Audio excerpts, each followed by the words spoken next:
This might be one of the craziest sports on the planet. The whole sport seems to resemble a scene from a zombie movie, but it actually has long-standing roots in the Japanese culture, and tons of strategy that isn't apparent at first.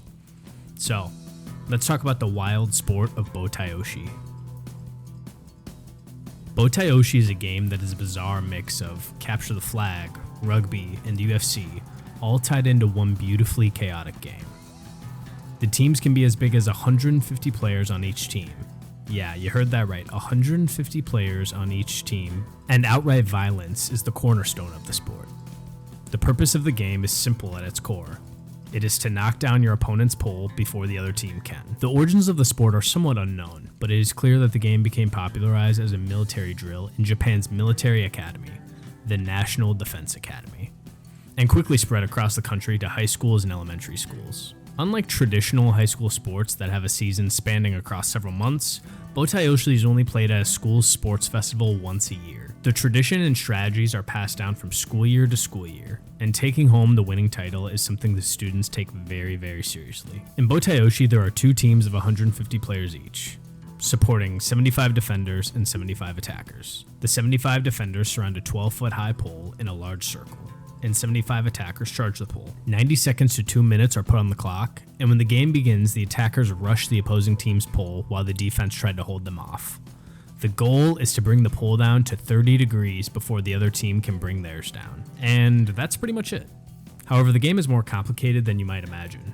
On offense, you have three distinct positions.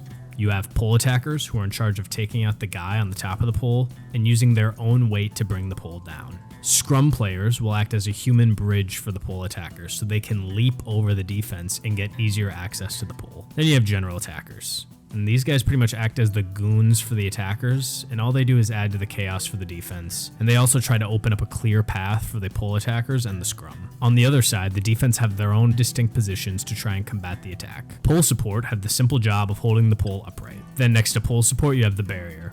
This is pretty much a protective wall around the pole where individuals usually lock arms with one another to create a human shield around the pole. Interference try to prevent attackers from reaching the pole after breaking the defense, and are kind of a all-around defender. Finally, you have the star of the show, the ninja, who is possibly one of the most important positions on defense. He sits on top of the pole and acts as a counterweight for the pole to keep it balanced easier. And he also acts as a defender of the pole itself. With these positions, there's lots of planning into what kind of defensive formations they will take, along with any contingency plans if certain things break down or go awry. On the attacking side, the same thing, where they plan on how many attackers to throw at the pole, at what pace, at what timing, and in what patterns they'll do this at. Teams will plan for months, all for a couple of 90-second matches to take the title. Due to the chaotic and violent nature of the game, it's slowly being phased out from schools across Japan. Many parents and schools think the game is too violent and are doing away with the sport completely. However, alumni of the game have said that, quote,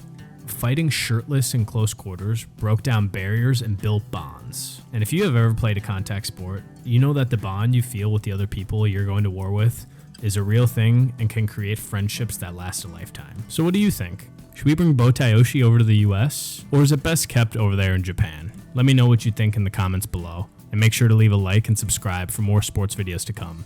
Till next time.